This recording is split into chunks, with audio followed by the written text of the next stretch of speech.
O lugar que é bom pra mim é onde eu quiser estar. A estrela ainda brilha, ela é quem vai me guiar. Ser guerreira é minha sina, batalhando pra vencer. Tenho voz pra ser ouvida, tenho sonhos pra viver. Não vão mais conseguir me anular, me calar.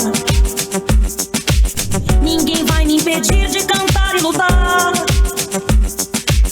Seja em casa, no campo, na rua ou na praça, chega de mordaça, agora eu vou falar. Porque eu sou mulher pra fazer acontecer. Eu sou uma delas, são elas por elas, ocupando os espaços de poder. Porque eu sou mulher pra fazer acontecer. Eu sou uma delas, são elas por elas, ocupando os espaços de poder.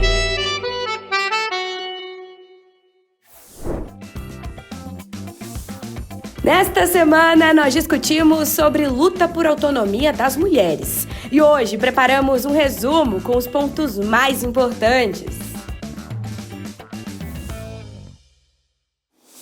Vamos falar um pouco, dos direitos sexuais e reprodutivos, que são os direitos, das pessoas decidir livremente sobre sua sexualidade, sobre a reprodução, sem discriminação, sem violência, sem imposição. É o direito de escolher se quer ou não ter filho, quando ter filho, quantos filhos quer ter. É o direito de ter acesso a todos os métodos contraceptivos, o direito de ter acesso à informação, à educação sexual e reprodutiva na escola, por exemplo, nos centros de saúde, é o direito de expressar sua orientação sexual, se a pessoa é gay, se a pessoa é lésbica, se é trans, sem discriminação, sem violência, E dentro desses direitos, agora, as mulheres negras também têm colocado a questão da justiça reprodutiva, que é também o direito, e aí o direito, inclusive, das mulheres negras, tanto de decidir por não ter filhos, como decidir por ter filhos. Por quê? Porque as mulheres negras também colocam que as condições das mulheres negras no Brasil para terem filhos é completamente precária. E o direito ao aborto, ele é fundamental, para a nossa autonomia, para a nossa liberdade, para a nossa capacidade, de decidir sobre nossos projetos de vida, sobre nosso corpo, sobre nossa sexualidade. E no Brasil, o aborto é permitido legalmente apenas na questão de risco de vida da mulher, na questão de uma gravidez produto de um estupro, de uma violência sexual, e em casos de anencefalia. Mas a realidade é que no Brasil, muitas vezes, as mulheres tentam recorrer a esse direito e até hoje não conseguem. Esse direito ele está no Código Penal brasileiro desde 1940.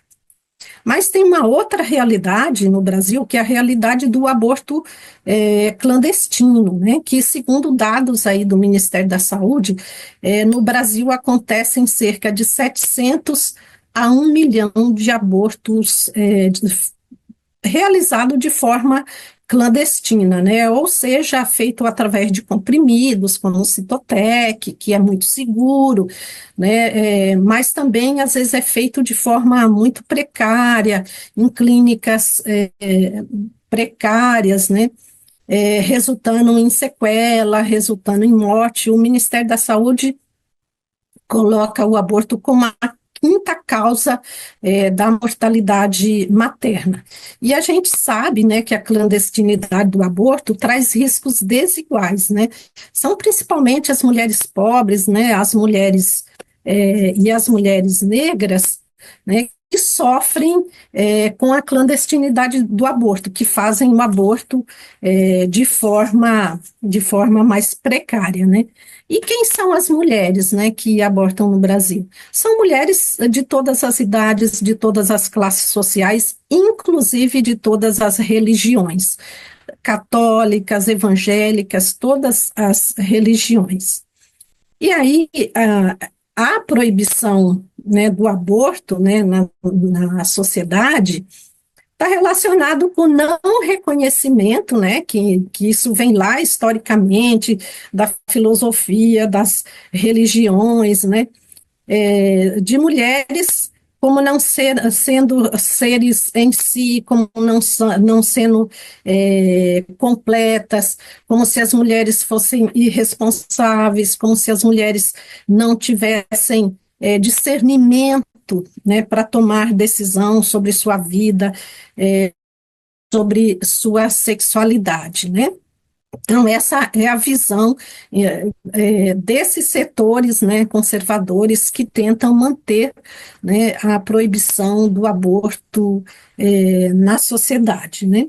Mas essa questão do aborto é uma luta, né, que as mulheres, né, o movimento feminista tem feito desde os anos 70, né, dos anos 60, 70, quando o feminismo ressurge, né, no Brasil e no mundo, esse é um dos temas, né, colocado pelo feminismo de forma pública na sociedade, né, fazendo essa luta, né, colocando, né, a questão da autonomia, né, do corpo e da sexualidade como um dos temas centrais da luta feminista, né? Aqui no Brasil, mesmo durante a ditadura, o feminismo fez a luta contra a ditadura, né, mas a questão do aborto fazia parte da agenda, né, do movimento feminista. Aí, após a ditadura, nos anos 80 e 90, né, tanto grupos, movimentos feministas, movimentos sociais, aí a gente pode elencar a CUT, a CMP, o PT, né, partidos políticos, né, de esquerda, fizeram incluir essa questão, né, do direito ao aborto como uma dimensão da igualdade. Então, se você olhar nos documentos do PT, aí nas primeiras campanhas, né, políticas, você vai ver que essa questão está colocada. Uma das coisas que bastante debatemos é a autonomia de decisão, o poder de decisão sobre este corpo. Eu devo partilhar com vocês que uma das batalhas que travei enquanto na liderança de organizações e de movimentos, particularmente aqui em Moçambique, mas também quando eu fiz o trabalho internacional, era o direito à decisão sobre a nossa sexualidade, a decisão sobre a reprodução, a decisão sobre o trabalho, inclusive, e uma série de coisas. Uma das lutas que esteve a apoiar no nível de liderança era a luta, por exemplo, sobre o direito ao aborto. E era uma discussão tão grande que era importante a gente trazer a consciência e o reconhecimento de que o corpo é da mulher e a mulher tem poder de decisão, ou deve ter poder de decisão sobre ele. A mesma coisa sobre a reprodução, sobre o ter filhos ou não ter filhos, a hora de ter os filhos, e a questão de é importante a mulher poder decidir, sobretudo a partir da maioridade, a partir da altura em que o seu corpo está suficientemente desenvolvido para poder decidir se pode ou não gerar filhos. Entretanto, neste crescer, nesta caminhada, hoje eu compreendo que se não integrarmos neste debate da autonomia de decisão, da autonomia de escolhas, não trouxermos a discussão sobre o grau de consciência, o grau de maturidade deste corpo mental, deste corpo emocional. Às vezes, as decisões tomadas a partir do reconhecimento da autonomia sobre o corpo, do ponto de vista biológico, fisiológico, nós podemos não estar em condições de atender às consequências que advirão a posterior. O que eu estou querendo dizer com isto? É que é tão importante nós cuidarmos da saúde mental para que este corpo esteja vivendo na sua plenitude.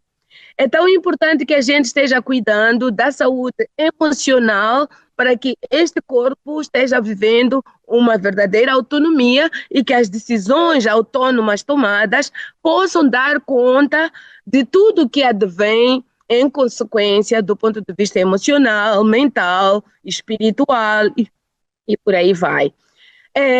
Então, qual tem sido a minha escola e a minha caminhada nestes tempos? Que o que eu falo pode fazer sentido para uns, pode não fazer sentido para outros, e está tudo bem, estamos todos numa caminhada individual e coletiva.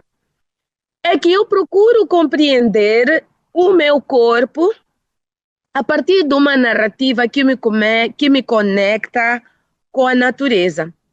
E muitas vezes nós pensamos que a natureza são as árvores, são as plantas, é a mãe terra, mas a natureza é este mesmo nosso corpo. A natureza começa com com nós, com o eu.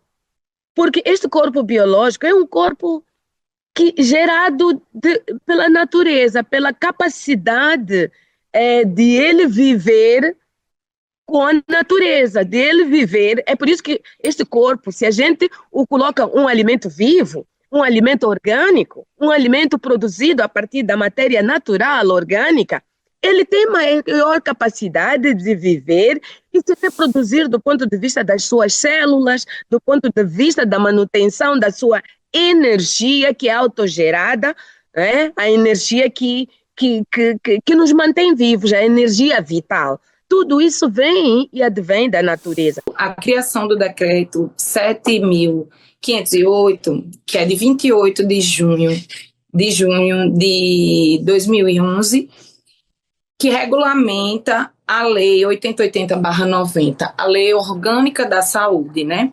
Esse decreto vem para complementar a organização do Sistema Único de Saúde, complementar no sentido de qualificar o planejamento em saúde e também a articulação interfederativa. Vou citar só os temas que esse decreto toca e que é uma complementação da Lei 8080/90, que vai tratar de temas essenciais para o desenvolvimento, né, os avanços do SUS. Trata da região de saúde, trata também do contrato organizativo de ação pública em saúde, da porta de entrada do SUS, das redes, das comissões intergestoras bipartite e tripartite, das redes de atenção à saúde, dos serviços especiais de acesso aberto e também do protocolo clínico e diretrizes terapêuticas. Se vocês prestarem atenção, isso diz muito, né, sobre uma formatação organizativa que diz como o SUS deve funcionar.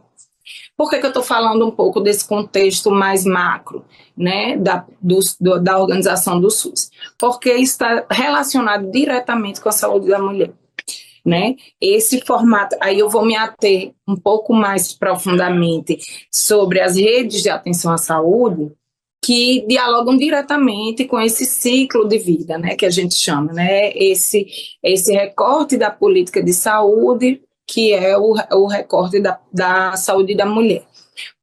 E essas redes de atenção à saúde estão sendo pensadas para que a gente tenha recortes mais macro dessa política para além dos ciclos de vida e para além também das instâncias, né, da política de saúde separada em saúde, atenção básica, atenção especializada e urgência e emergência. Então, foi pensado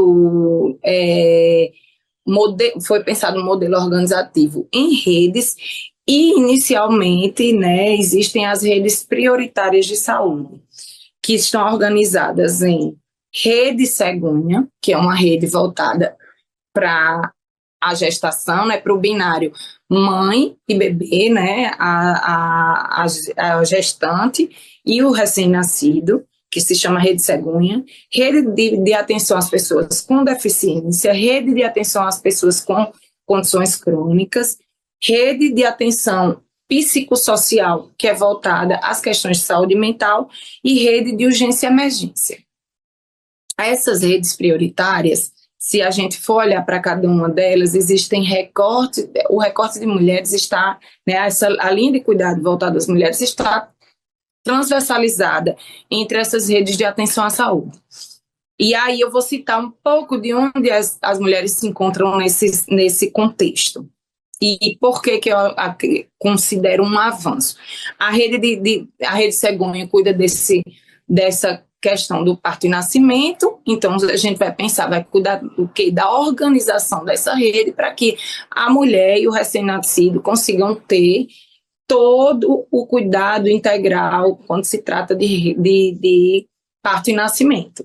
Então, vai se pensar em todas as questões que envolvem a humanização do parto, que envolvem o cuidado e assistência do parto e nascimento. Isso, de cara, né, a gente já vê que é uma política muito voltada para a saúde da mulher. Nós também nós temos grandes desafios, como implementação de novos leitos para que as mulheres não peregrinem dentro do sistema de saúde. Então, organizar essa rede Cegonha é essencial para a saúde da mulher.